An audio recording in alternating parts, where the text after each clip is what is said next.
The champagne glasses stopped clinking. Every conversation in the country club ballroom died mid-sentence. 200 guests turned to stare at me, and my son-in-law's voice still echoed off the crystal chandeliers. This is Harold, my wife's father. He's basically a janitor who never amounted to anything. I stood there in my worn brown suit, the one I bought at Goodwill 15 years ago, holding a glass of water because I couldn't afford the bar prices. My daughter Emily wouldn't meet my eyes. She just squeezed her new husband Derek's arm and laughed nervously. Derek's boss, a man named Richard Thornton, looked me up and down like I was something stuck to his Italian leather shoes. A janitor? How? Quaint. I smiled. The same smile I've worn for 63 years. The smile that got me through burying my wife, raising a daughter alone, and building something most people couldn't imagine. Building maintenance supervisor, I corrected quietly. 32 years at Westbrook Elementary. Derek snorted. Same thing, Harold, same thing. What none of them knew, what my own daughter had forgotten in her rush to marry into what she thought was money, was that the man they were laughing at owned the very ground this country club sat on, and about 47 other properties across 3 states. But I'm getting ahead of myself. Let me start from the beginning. My name is Harold Mitchell, and this is the story of how I watched my daughter choose a con man over her father, and what happened when the truth finally came out. Emily was born in Mugin 3 weeks early, on the coldest night Chicago had seen in 40 years. Her mother Sarah and I lived in a 2-bedroom apartment above a laundromat. I was 26, working days at the school and nights driving a cab. Sarah worked at a bakery until her 8th month. We didn't have much, but we had each other. When Emily was 7, Sarah got sick. Cancer. The kind that doesn't negotiate, doesn't give you time to prepare. 8 months from diagnosis to funeral. Our savings disappeared into medical bills. I took out a second job, then a third. What Sarah didn't know, what I never told her because I didn't want her to worry, was that 6 months before her diagnosis, I had invested our entire emergency fund, $12,000, into a small software company run by a college kid in Seattle. My brother worked at a bank and gave me the tip. Said this Gates fellow had something special. Sarah died thinking we were broke. I've carried that guilt for 28 years. But that investment? It split. And split again. And split again. By the time Emily graduated high school, I was worth $4 million. By the time she finished college, $14 million. Today, let's just say the number has a lot of zeros. I never told Emily. Never changed how I lived. Same apartment until the building got condemned. Then a small house in the same neighborhood. Same job until I retired. Same clothes, same car, same life. Why? Because I watched money destroy my brother. Watched it turn him into someone who measured people by their bank accounts. Watched his kids grow up entitled, cruel, lazy. His son is 42 and has never held a job longer than 3 months. His daughter married a man for his trust fund, divorced him for a bigger one, and now lives in Scottsdale, posting photos of handbags that cost more than most people's cars. I wanted Emily to know the value of work, the dignity of earning your own way, the satisfaction of building something from nothing. Somewhere along the way, I failed. Emily met Derek Sullivan at a marketing conference in Denver 3 years ago. He was handsome, charming, dressed in expensive suits, and drove a leased BMW that he couldn't actually afford. But I didn't know that then. All I knew was that my daughter came home glowing, talking about this amazing man who took her to restaurants I'd never heard of and bought her jewelry that sparkled like her mother's eyes. "Daddy, he's everything I've ever wanted," she told me over coffee at our usual diner. "He's going places. He's successful. He's not like us." That last part stung more than I let show. Derek worked at Thornton Financial, a mid-sized investment firm downtown. He claimed to be a senior portfolio manager. He talked about his clients, his deals, his bonuses. He name-dropped constantly. Lunch with the Hendersons, golf with the Castellanos, the yacht club, the country club, the exclusive this, and the private that. The first time I met him, he shook my hand like he was afraid of catching something. "So, you're the custodian," he said, not even trying to hide his disappointment. "Emily told me you work at a school." Building maintenance supervisor, I said. 32 years. Right. Well, that's honest work, I suppose. He turned to Emily. Babe, we should get going. Reservations at 7. He never called me by my name. Never asked about my life, my interests, my health. When Emily brought him to my house for dinner, he spent the entire meal looking around at my modest furniture, my old television, my lack of anything impressive. I caught him taking pictures of my kitchen and laughing with someone on his phone. I'm not sure about him, sweetheart. I told Emily after he left. There's something about the way he talks, the way he carries himself. Like he's performing. Emily's face hardened. You wouldn't understand, Dad. You've never had ambition. You were happy being a janitor your whole life. Maintenance supervisor. And I was happy, yes. Your mother and I built a good life. Mom died in a hospital we could barely afford. We lived above a laundromat. I wore clothes from Salvation Army until I was 16. Her voice cracked. I don't want that life, Dad. Derek can give me something better. I wanted to tell her then. Wanted to show her the accounts, the properties, the truth. But something stopped me. Pride, maybe. Or the hope that she would love me for who I was, not what I had. 6 months later, Derek proposed with a ring that cost more than he made in 3 months. I know because I had a friend in the jewelry business check. He'd maxed out 2 credit cards to buy it. Daddy, we're getting married. Emily squealed over the phone. Derek wants a big wedding. At the Thornton Country Club. His boss is a member, and he's going to sponsor us. That sounds expensive, honey. Do you want me to help with? No.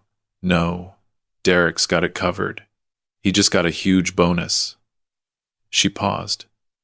Actually, you know what would be great? If you could just not mention your job to people? At the wedding, I mean. Derek's colleagues will be there. And I felt something crack inside my chest. You want me to pretend I'm not a maintenance worker? Not pretend, just don't bring it up. And maybe wear something nicer than that brown suit? I could take you shopping. I'm fine with what I have, Emily. She sighed. Of course you are. The wedding planning consumed the next 8 months. Emily called me occasionally, mostly to complain about costs. The venue was $30,000. The catering, $60,000. The flowers, the photographer, the band. Derek kept promising his bonus would cover it, but the credit card bills kept piling up. I offered to help 3 times. Each time, Derek intercepted. We've got it handled, Harold. I know this is probably more than you make in a year, but in my world, this is just how things are done. I smiled, my patient smile, and said nothing. 3 weeks before the wedding, Emily called in tears. Daddy, I need to borrow money. Just a little. Derek's bonus got delayed, and we owe the caterer or they'll cancel. How much do you need? $20,000. I was quiet for a long moment. $20,000 was nothing to me. I made that much in interest every week, but something told me to wait. I don't have that kind of money, sweetheart, but I can give you $5,000. My savings. Emily's voice turned cold. $5,000 won't do anything. God, I knew you couldn't help. Derek was right. Right about what? Nothing. Forget I called. She hung up. I sat in my small living room, looking at the photo of Sarah on the mantel, and wondered where I had gone so wrong.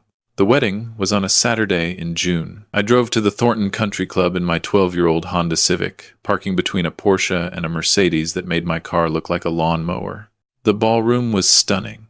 Crystal chandeliers, white roses everywhere, a string quartet playing classical music, 200 guests in designer clothes sipping champagne and nibbling on appetizers that cost more than my grocery bill.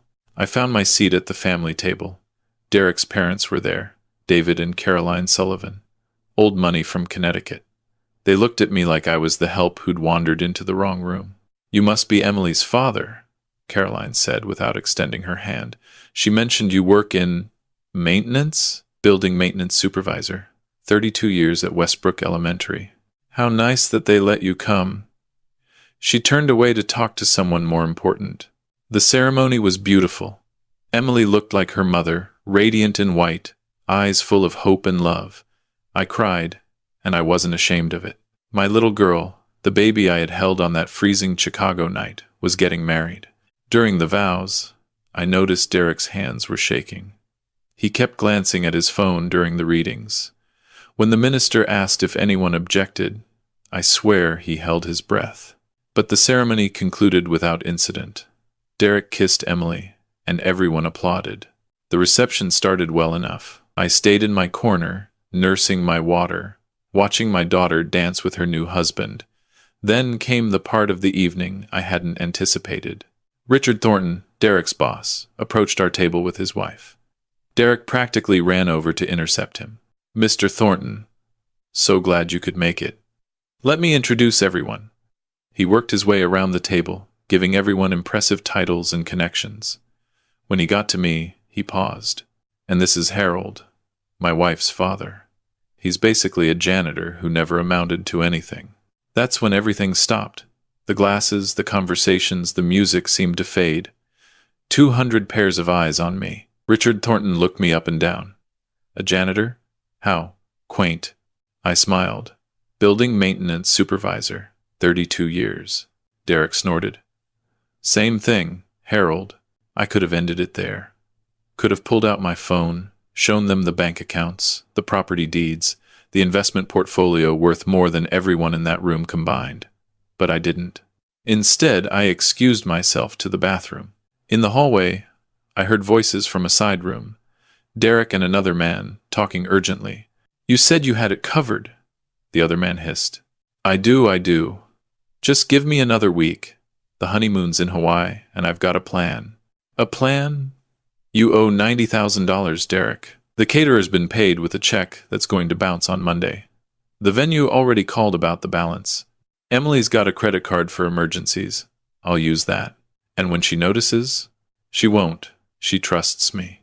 I stepped back into the shadows as Derek emerged, composing his face back into that charming smile. The other man, who I now recognized as the wedding planner, followed with a look of pure stress. I returned to my seat and waited. An hour into the reception, Emily came to find me.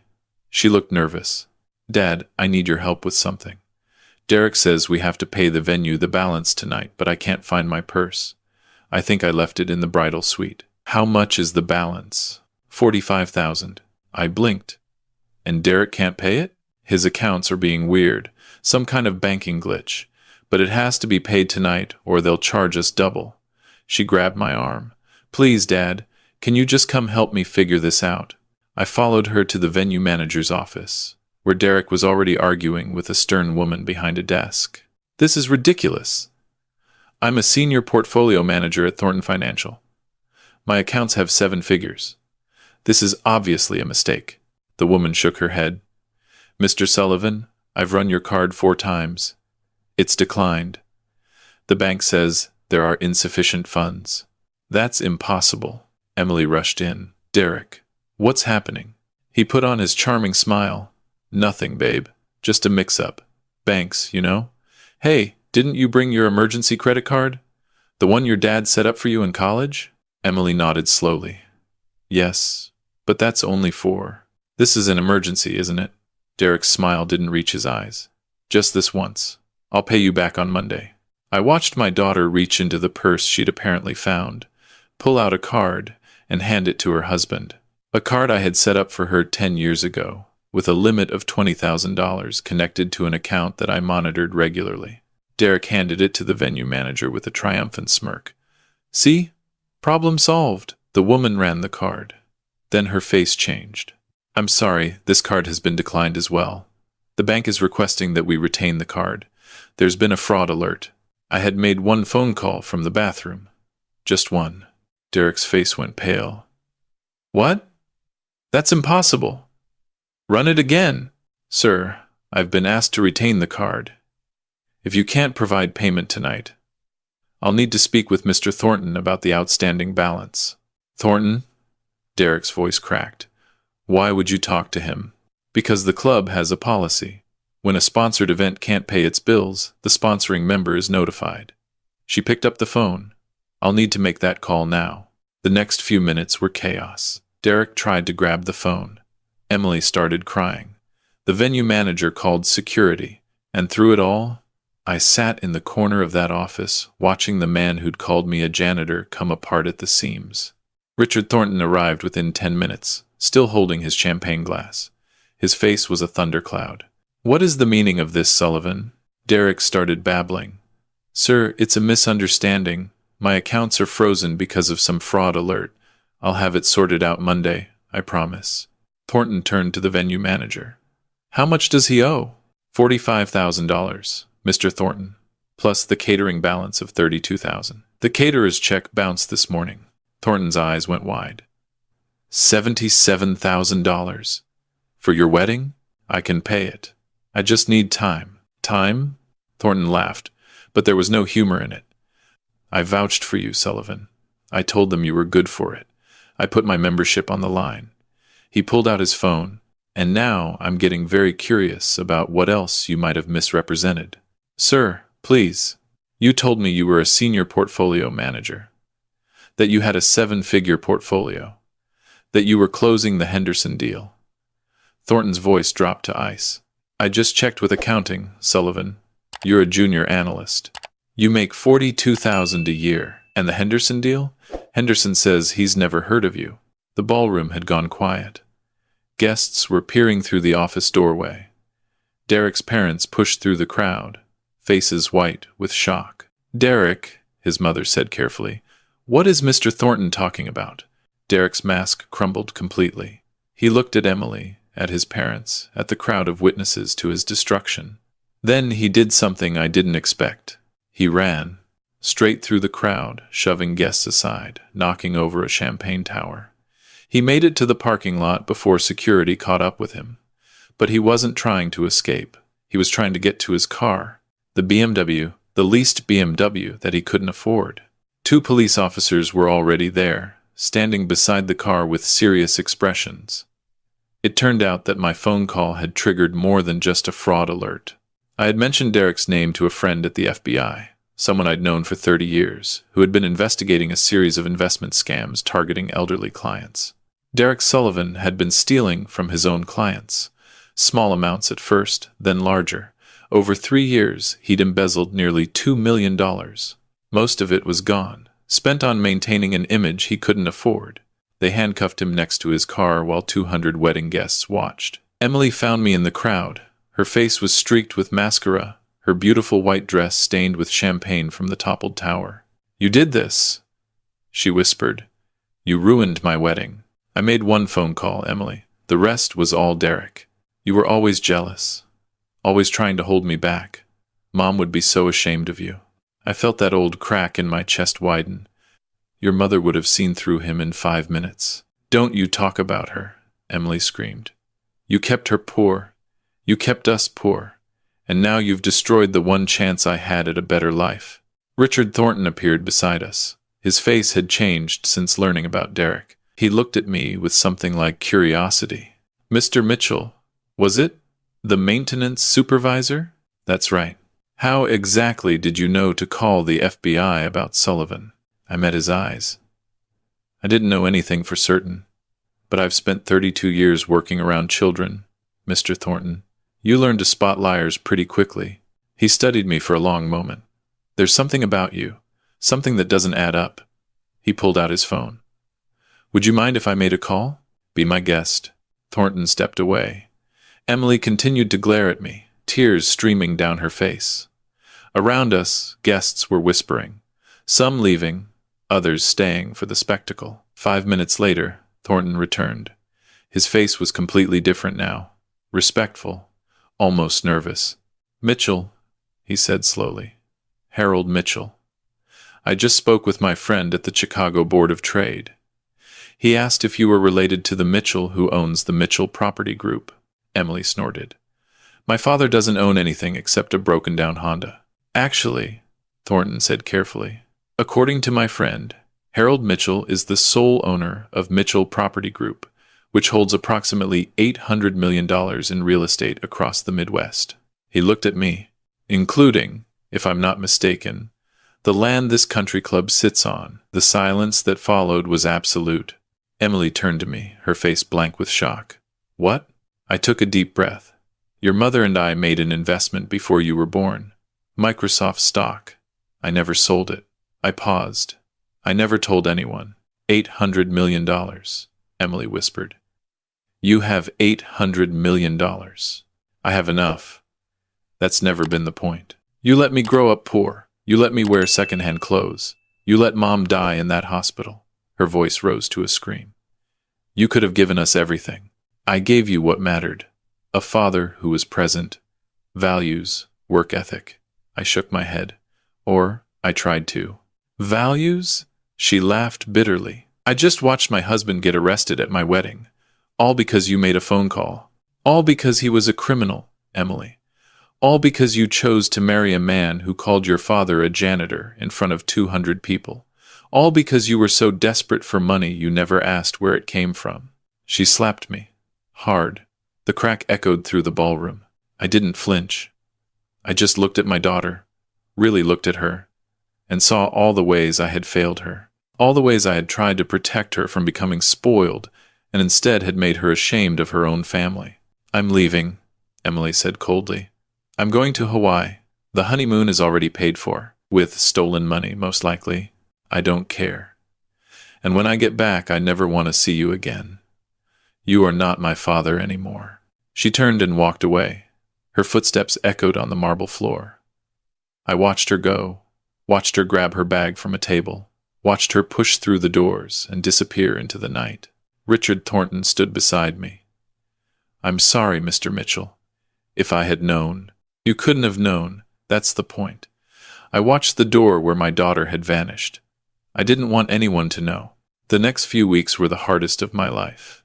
Derek's arrest made national news. Investment manager arrested at own wedding. The stories painted Emily as either a victim or a co-conspirator, depending on the outlet. She didn't come back from Hawaii for 2 months.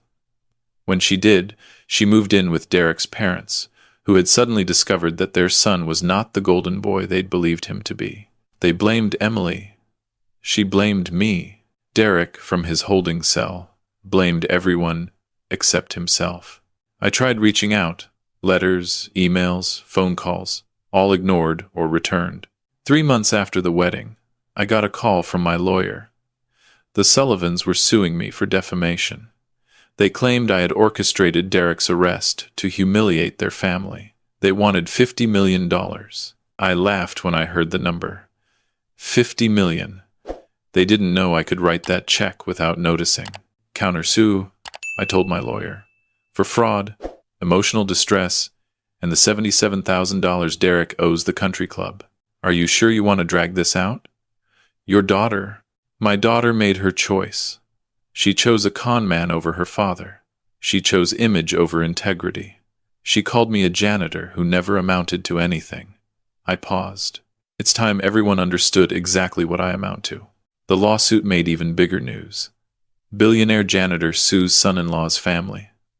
The story went viral. Reporters camped outside my small house, astonished that a man worth nearly $1 billion lived in a moat-high chum-square-foot home with a 12-year-old Honda in the driveway.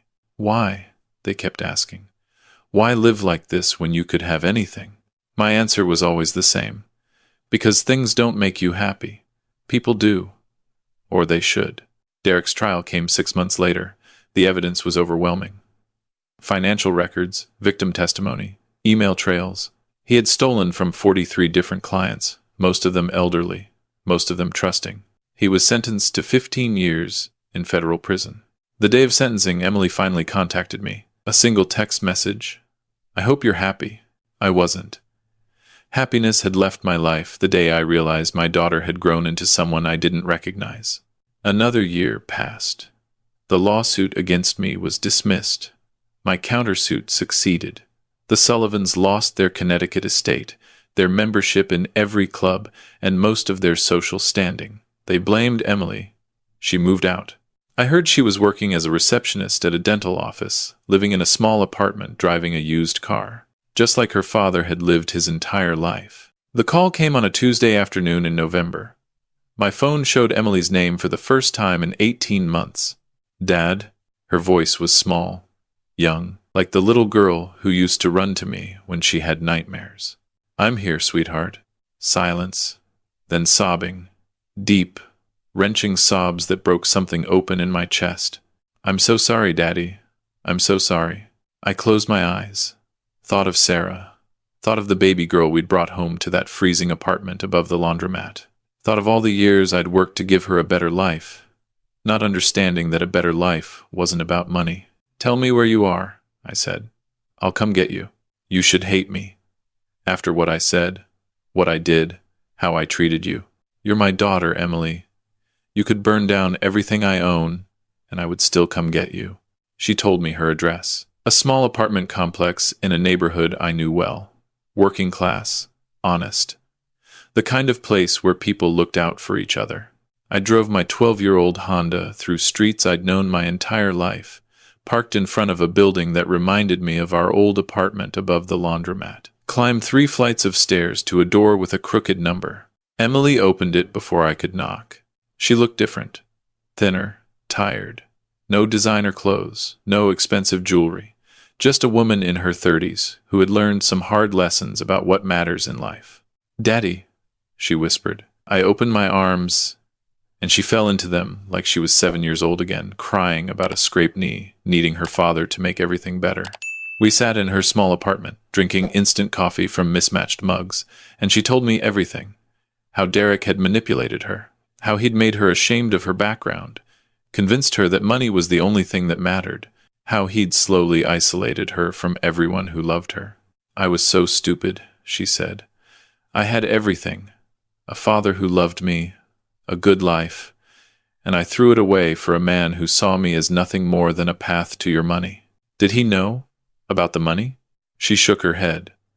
"Not until the wedding. He genuinely thought you were broke. He married me because I was pretty and desperate and naive. He thought the Sullivans would support us, and when they didn't," she trailed off. "The stealing started before we even met. He was already in too deep." I took her hands. "Emily, I need you to understand something. I didn't hide my money to test you. I hid it because I watched wealth destroy my brother's family. I wanted you to grow up knowing that your worth isn't measured in dollars. That being a good person matters more than being a rich person. But I grew up ashamed, Dad. Ashamed of our apartment, our car, your job. I spent my whole life thinking we were failures. And that's my fault. I was so worried about raising a spoiled child that I raised an insecure one." I squeezed her hands. "I'm sorry, sweetheart. I should have found a better way." She started crying again. "How can you apologize to me after everything I did?" "Because I love you. Because your mother loved you. Because that's what family means." I pulled her close. "It means forgiving each other's mistakes and starting over." We talked until midnight. About Sarah. About the years we'd lost. About what came next.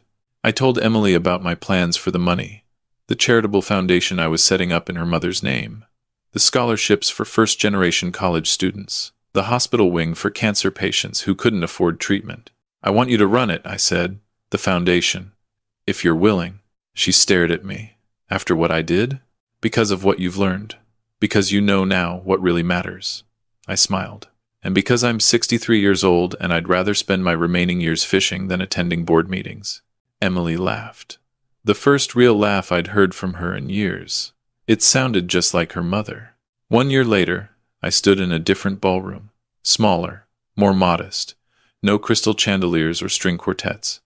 Just friends and family gathered to celebrate the launch of the Sarah Mitchell Foundation. Emily stood at the podium, beautiful in a simple blue dress, speaking about her mother's legacy and the foundation's mission.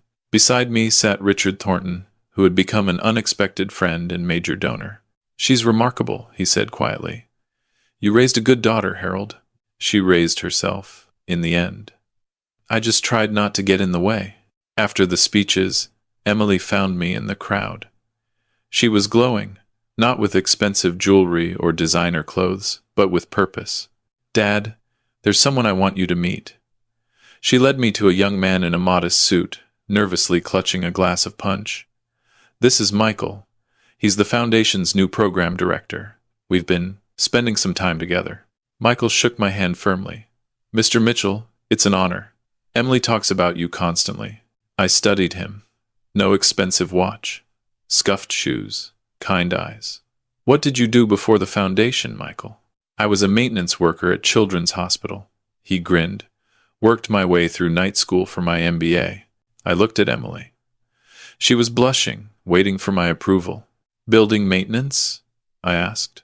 Mostly floors and HVAC, sir. Glamorous stuff. I smiled. A real smile. The first one in a long time. Welcome to the family, Michael. Emily hugged me tight. Thank you, Daddy, she whispered, for not giving up on me. Never, I said. That's what fathers do. That night, driving home in my 12-year-old Honda, I thought about the winding road that had brought us here. The pain and the betrayal and the long, hard journey to forgiveness. The lessons we'd both learned about what matters in life. Derek Sullivan sits in federal prison, probably still believing he was just unlucky. The Sullivans lost everything and blame everyone but themselves. Richard Thornton learned to look beyond suits and titles when measuring a person's worth. And me? I'm still just Harold Mitchell. Building maintenance supervisor, retired. Father. Grandfather. Hopefully. Someday. Worth approximately $847 million. Living in a small house with a 12-year-old Honda in the driveway. Happier than I've ever been. Because I finally understand what my wife knew all along. The measure of a person isn't what they have. It's what they give. It's who they love. It's the legacy they leave behind. And that's worth more than all the money in the world.